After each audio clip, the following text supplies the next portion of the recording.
Merci, Monsieur le Président. Donc, nous avons produit deux arrêts. Un premier arrêt, l'arrêt numéro 10, qui est 11 janvier 2018, la fréquence de 2020.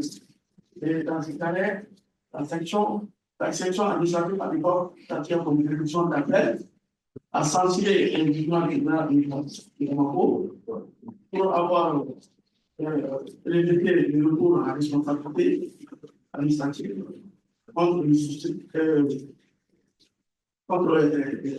l'établissement public qui avait résilié un contrat signé pour une année.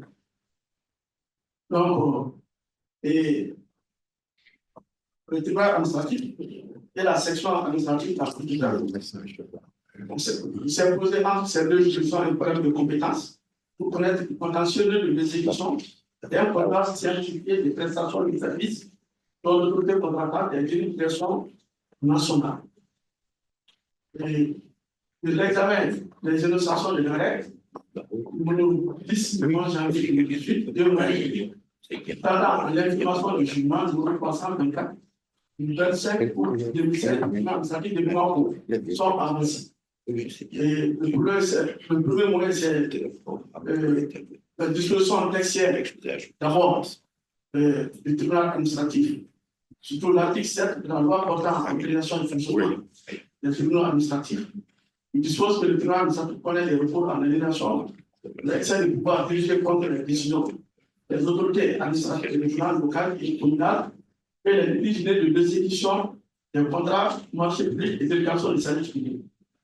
Et cette disposition est contraire à un autre article de la loi organique sur la Cour suprême, l'article 111.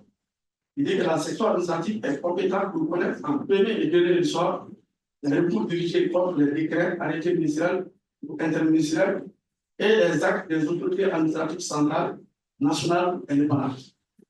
Et la section a estimé que, puisque ces dispositions de l'article 111 ne parlent pas du plein contentieux ou de recours de l'excès de pouvoir, tout ce qui est acte d'une autorité centrale, quand ça fait l'objet d'un litige, c'est elle qui est compétente.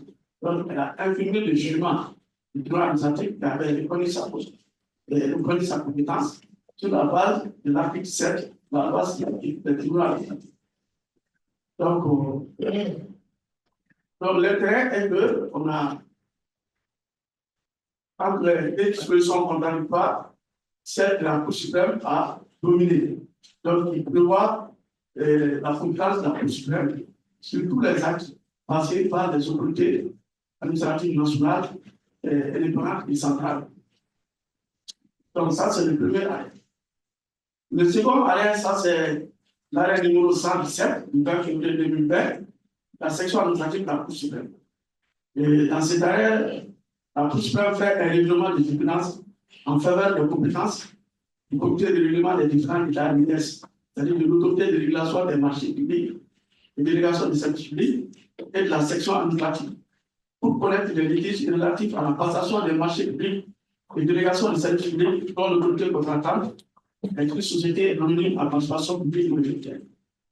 Dans la législation malienne, les sociétés anonymes à participation publique majoritaire, les sociétés étatiques, peuvent participer à la commande publique. En cas de recours lors de la passation de ces commandes, quelle est la juridiction compétente? Dans un premier arrêt, l'arrêt CNDT, il date de 2014, la Cour s'était déclarée incompétente et a même dit que le CRD, le comité de règlement des différends, n'avait pas de compétence pour connaître le contentieux de la passation des marchés publics par les sociétés anonymes étatiques. Et en se basant sur la disposition de la loi OADA, et en disant que la banque en question est une société commerciale et qui ne relève pas des marchés publics, ce qui ressort donc de la décision de la MDS.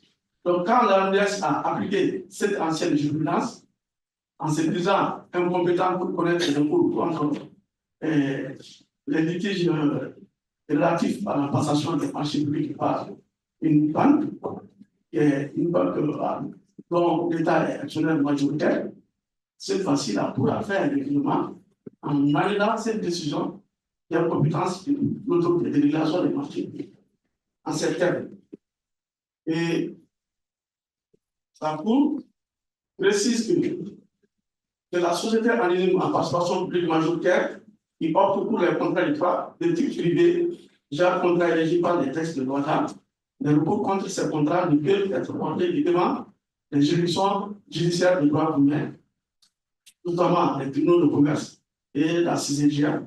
Ni la RDS, ni la section administrative de la Cour suprême ne peuvent intervenir. Mais lorsque les sociétés anonymes en participation publique majoritaire optent pour la commande publique, notamment les marchés publics, les litiges relatifs à la passation de ces marchés sont obligatoirement la compétence de l'autorité de régulation des marchés publics. Et les décisions de l'autorité de régulation des marchés publics étant des décisions administratives, et là, les recours ne peuvent être portés devant les juridictions administratives. Donc, et à travers cet arrêt, on a montré qu'il y a un problème. Il y a un problème parce que la nature de la société qui est anonyme fait qu'on parle de texte WADA, mais le fond est que la matière qui a été appliquée, c'est le marché public.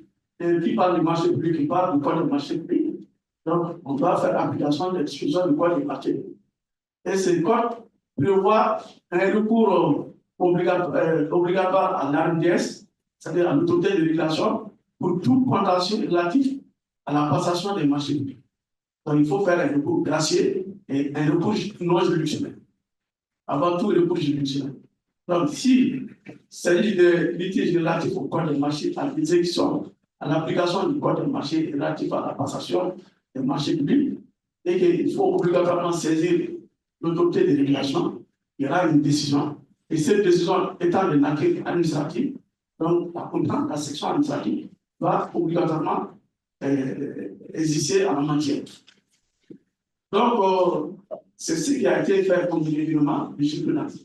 Maintenant, ce carré aussi pose un autre problème, c'est le problème de la répartition des compétences en matière de marché public au Mali entre les juridictions de droit commun et les juridictions administratives. D'une part, quand on parle de sociétés anonymes, même si c'est étatique, on dit qu'ils peuvent un peu participer à la commande publique et que la compétence relève des tribunaux de droit commun. Et que s'il s'agit d'autres services étatiques, c'est des contrats administratifs et le potentiel relève des juridictions administratives. Donc, c'est le même texte qui est appliqué, tantôt par les tribunaux de commerce, tantôt par la section administrative. Donc, il y a une divergence d'interprétation qui se pose. Et c'est pourquoi, en France, il n'y a pas de différence. Quand on parle de marché public, c'est les juridictions administratives. Donc, ils ont fait l'unification de compétences. Et ça permet d'éviter des divergences d'appréciation et d'interprétation du texte des marchés publics. Et je vous remercie.